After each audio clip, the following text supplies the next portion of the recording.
As the daylight hours waned, so did Caddy, who lay in the moth-eaten interior of his bedroom, snoring open-mouthed on his stomach rolls in bed and drooling a puddle onto his pillow. After a long nap, Caddy stirred awake and sleep fled from his eyes, and as night drew down its midnight curtain, he plopped down on a sofa chair that faced a mold-ridden part of the wall. The mold was considerable, had brown-green coloration, and had some areas of peeling.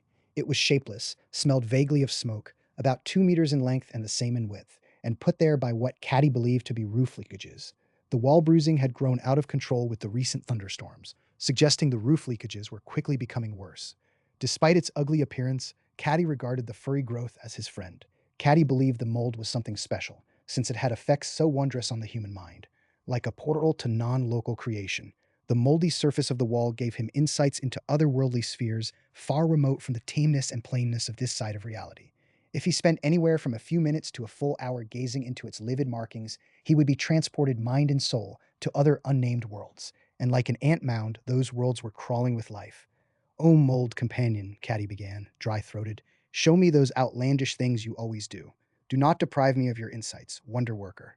And with that, the mold seemed to comply, reaching into Caddy's psyche with its telepathic tentacles, flooding his inner world with all manner of conjured images.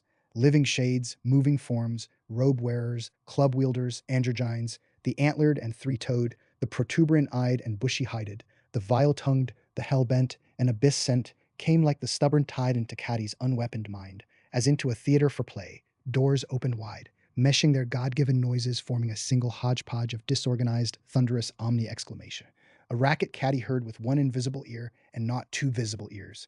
And succeeding the onrush of creature beings, there came the parade of unlikely stragglers, shampires, elastors, wall climbers, head-robbed bodies, blood ritual revelers, fair-appearing apparitions, famously tall mantises, the deathless they, the shape-shifting and shape-lacking, skinwalkers and shug monkeys, adding to the mantra's discord, singing a multitude of tones that blended into one tone, as vocalized from 100 unnamed faces but not 200 lungs.